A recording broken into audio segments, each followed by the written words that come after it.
सांब को स्त्री का श्रृंगार करते देख उसकी पत्नी चिंतित होकर इस श्रृंगार का कारण पूछती है तो सांब बताता है कि वो द्वारिका आए सभी ऋषियों को क्रोधित करके संपूर्ण द्वारिका का विनाश करवाना चाहता है। उसके पश्चात सांब स्त्री भेष में ऋषियों के समक्ष जाकर उनसे वर मांगता है कि विवाह के 10 वर्ष पश्चात भी उसके पुत्र नहीं हो रहा है। ये सुन ऋषि भृगु उन्हें आशीर्वाद देते हैं कि देवी तुम शीघ्र ही एक संतान को जन्म दोगी। ये सुनते ही सांब प्रसन्न होकर सभी को अपना वास्तविक रूप दिखाता है और बोलता है कि ये सभी ऋषि पाखंडी हैं। इनको इतना भी ज्ञान नहीं कि मैं एक पुरुष हूँ, भला मैं संतान को कैसे जन्म दे सकता हूँ। सांब की मूर्खता से अत्यंत क्रोधित होकर ऋषि दुर्वासा उससे बोलते हैं, तेरा इतना दुस्साहस कि तू हमें पाखंडी कह रहा, तुझे क्या लगता जो हम कह रहे वो सत्य नहीं हो सकता। और श्राप देते हैं कि मैं ऋषि दुर्वासा तेरे लिए प्रकृति का नियम ही बदल दूंगा सांब, अब तू अपने गर्भ से संतान को जन्म देगा। ये सुनते ही सांब स्त्री में परिवर्तित हो जाता है और अपनी भूल के लिए ऋषियों से क्षमा भी मांगता है, परंतु ऋषि उसकी एक नहीं सुनते और द्वारिका से चले जाते हैं। सांब अपनी भूल के कारण किसी को मुंह दिखाने लायक नहीं रहता और वन में आकर छिप जाता। तभी उसको खोजते जामवंती जी, राधा और उसकी पत्नी के साथ वहाँ अपनी मूर्खता के कारण स्त्री बन चुका सांब वन में छुप कर बैठा था। तभी उसको खोजते वहाँ जामवंती, राधा जी और उसकी पत्नी आती हैं और सांब का स्त्री भेष देखकर उसका श्रृंगार पोंछ देती है, परंतु कुछ ही क्षण पश्चात वो पुनः स्त्री बन जाता है। ये देख जामवंती आश्चर्यचकित हो जाती है और फिर से उसका श्रृंगार हटाने का प्रयास करती है तो सांब रोता हुआ उनसे ये सब करने से मना कर देता है, क्योंकि यही श्रृंगार अब उसका जीवन बन चुका था। और जामवंती जी को ऋषि दुर्वासा के श्राप के विषय में बताता है। कुछ समय पश्चात ऋषि श्राप के कारण सांब को अत्यंत भयानक प्रसव पीड़ा होती है। राधा जी से सांब को इस तरह से पीड़ा में देखा नहीं जाता है और श्री कृष्ण से उनकी पीड़ा हरने के लिए बोलती हैं तो श्री कृष्ण उन्हें बताते हैं, मैं चाहकर भी सांब की पीड़ा को समाप्त नहीं कर सकता राधा, ये उसके कर्मों का फल है जो उसे भुगतना ही पड़ेगा। उधर असुर गुरु शुक्राचार्य और साल्व दाऊ के पुत्र निशांत हो बंदी बना लेते हैं और उसे मदिरा पिलाकर श्री कृष्ण के प्रति भड़काते हैं और एक द्रव्य देकर उसे सांब को पिलाने के लिए बोलते हैं। निशांत द्वारिका आकर द्रव्य सांब को पिलाने की योजना बनाता है, जिसमें वो सफल भी हो जाता है। दिव्य द्रव्य पीते ही सांब की पीड़ा और बढ़ने लगती है और उसके भीतर की सारी ईर्ष्या, क्षल, क्रोध सब उसके उदर से लोहे के मूसल के रूप में उत्पन्न होता है। वही मूसल था जो श्री कृष्ण, द्वारिका और समस्त यदुवंश के विनाश का, यदुवंश के पतन का कारण बना। मूसल के बाहर आते ही द्वारिका में अपसगुन होना प्रारंभ हो जाता है। ये देख दाऊ और राधा जी इस विकट संकट के विषय में श्री कृष्ण से पूछते हैं तो श्री कृष्ण उन्हें बताते हैं कि ये वही संकट है दाऊ, जिसके कारण मैं आपको द्वारिकाधीश नहीं बनाना चाहता था। ये सुन दाऊ श्री कृष्ण पर ही रुष्ट हो जाते हैं और ज्ञान की खोज में द्वारिका छोड़ने का निर्णय लेते हैं। राधा जी भी श्री कृष्ण को अकेले छोड़कर चली जाती हैं। मूसल की शक्ति अपना प्रभाव दिखाना प्रारंभ कर देती है और कृष्ण धीरे धीरे अकेले पड़ते चले जाते हैं। श्री कृष्ण जब सांब के कक्ष में आते हैं तो सांब अपने किए प्रत्येक षड्यंत्र के लिए श्री कृष्ण से रोता हुआ क्षमा मांगता है। श्री कृष्ण भी उसे हर अपराध से मुक्त कर देते हैं और उसके सर पर हाथ रखकर उसे स्त्री से पुनः पुरुष बना देते हैं।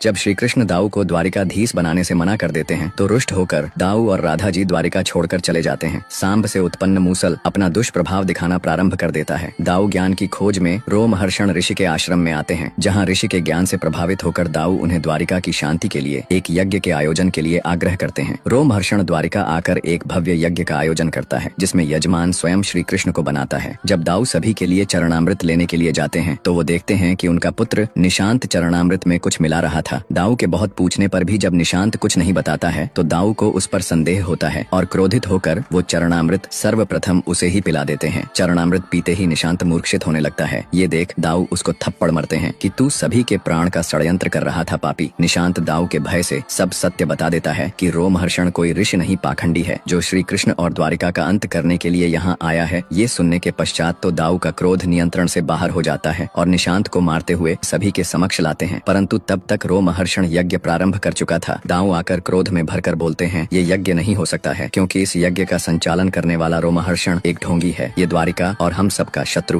दाऊ जब उनके पुत्र निशांत को मारते हुए सभा में लाते हैं तो ये देख सभी आश्चर्यचकित हो जाते हैं। भयभीत होकर रोमहर्षण तुरंत ही आहुति देकर यज्ञ प्रारंभ कर देता है तो दाऊ क्रोधित होकर बोलते हैं, इस यज्ञ का संचालन करने वाला ये पाखंडी रोमहर्षण एक ढोंगी है। ये यहाँ कान्हा का, द्वारिका का और हम सबका अंत करने के लिए आया है। दरअसल रोमहर्षण को द्वारिका, दाऊ और राधा जी अपना गुरु बनाकर लाए थे। दाऊ अपनी आत्मगिलानी में भरकर इतने क्रोधित हो जाते हैं कि रोमहर्षण के षड्यंत्र के लिए उसे मृत्युदंड देने के लिए जाते हैं। दाऊ को आते देख रोमहर्षण भयभीत होकर होकर सोचता है, मैं तो यज्ञ करता ही रहूंगा। नेत्र खोलना मृत्यु को न्योता देने जैसा है। श्री कृष्ण दाऊ को मार्ग में ही रोक देते हैं और बोलते हैं, नहीं दाऊ, यज्ञ आरंभ हो चुका है, अब आप रोमहर्षण पर तब तक आक्रमण नहीं कर सकते जब तक ये यज्ञ पूर्ण न हो जाता। तो दाऊ बोलते हैं, कान्हा ये पाखंडी है। तो श्री कृष्ण उन्हें समझाते हैं कि दाऊ, रोमहर्षण पूर्ण रूप से पाखंडी नहीं है, उसे वेदों का ज्ञान है, अर्थात उसे यज्ञ करने का अधिकार है। जो व्यक्ति पूजा की वेदी पर बैठ गया वेद व्यास बन गया। पूजा संपन्न होने तक आपको रुकना ही होगा। परंतु दाऊ रोमहर्षण के पाखंड से इतने आहत हो चुके थे कि वो श्री कृष्ण की भी नहीं सुनते और यज्ञ की वेदी पर बैठे रोमहर्षण का अंत करने के लिए उस पर जोर से प्रहार करते हैं। तो ब्रह्म हत्या का पाप और श्री कृष्ण का वचन बीच में आ जाता है। तो रोमहर्षण को अभयदान देकर उसके यज्ञ पूर्ण होने की प्रतीक्षा करते हैं। रोमहर्षण भी प्रखंड पंडित था। वो वेदी पर बैठे बैठे ही योजना बनाता है और कभी समाप्त न होने वाले शिव स्तोत्र का पाठ करने लगता है। ये देख दाऊ आश्चर्यचकित होकर श्री कृष्ण से पूछते हैं कि ये कर क्या रहा रोमहर्षण। तो श्री कृष्ण उन्हें बताते हैं कि दाऊ, रोमहर्षण ने एक अत्यंत चतुर चाल चल दी है। उसने यज्ञ को तपस्या में परिवर्तित कर दिया है और पूजा की वेदी पर बैठे ब्राह्मण या तपस्वी पर आक्रमण करना वर्जित है। यदि इसका तप पूर्ण भी हो गया तो वो महादेव से अभयदान मांग लेगा। उसका वध करना असंभव है। ये सुन दाऊ और क्रोध में भर जाते हैं। उधर मूसल की शक्ति के दुष्प्रभाव से संपूर्ण द्वारिका में राख की बारिश होने लगती है। तब से प्रसन्न होकर महादेव सभी द्वारिका वासियों को दर्शन देते हैं। परंतु दाऊ का क्रोध शांत नहीं होता और हाथ में हल लेकर प्रण लेते हैं कि महादेव से वर प्राप्त होने से पूर्व ही मैं इसके शीश को सहस्त्र टुकड़ों में विभाजित कर दूंगा। रोमहर्षण महादेव से जैसे ही वर मांगता है, दाऊ अपने हल से रोमहर्षण पर जोर से प्रहार करते हैं। तभी श्री कृष्ण समय को रोक देते हैं और बोलते हैं कि आप चाहे मेरे प्राण ही क्यों न ले लें महादेव, किंतु मैं इस रोमहर्षण को द्वारिका से बाहर नहीं जाने दूंगा। तो महादेव भी क्रोधित हो जाते हैं और बोलते हैं, यदि तुम अपने प्राण देना ही चाहते हो तो यही सही। यदि आज संसार का अंत हो जाता है तो यही सही, परंतु मेरे लिए कर्म की महत्ता सर्वोपरि है। और शिव जी जैसे ही रोमहर्षण को वर देते हैं, दाऊ भी क्रोधित होकर अपने हल से जोर से उस पर प्रहार करते हैं। तभी श्री कृष्ण समय को रोक देते हैं। राधा जी देखती हैं कि सभी अपनी जगह पर थम से गए हैं। श्री कृष्ण दाऊ के पास जाकर उनके हल को नीचे करते हुए बोलते हैं, आप भली भांति जानते हैं दाऊ, अगर महादेव ने रोमहर्षण को वर दे दिया है तो आप कभी भी उसका अंत नहीं कर सकते हो। आपका कोई शस्त्र काम में नहीं आएगा। और महादेव से भी विनती करते हैं कि आराध्य संपूर्ण अभयदान रोमहर्षण को अमर बना देगा। नियति का नियम है, जहाँ जन्म है वहाँ मृत्यु भी निश्चित है। मैं मानता हूँ दाऊ ने ये सब क्रोध में किया, किंतु इसके पीछे उनका मेरे प्रति प्रेम है। उसी प्रेम के कारण वो ये जानते हुए भी कि महादेव के विरुद्ध जाना मृत्यु को निमंत्रण देने जैसा है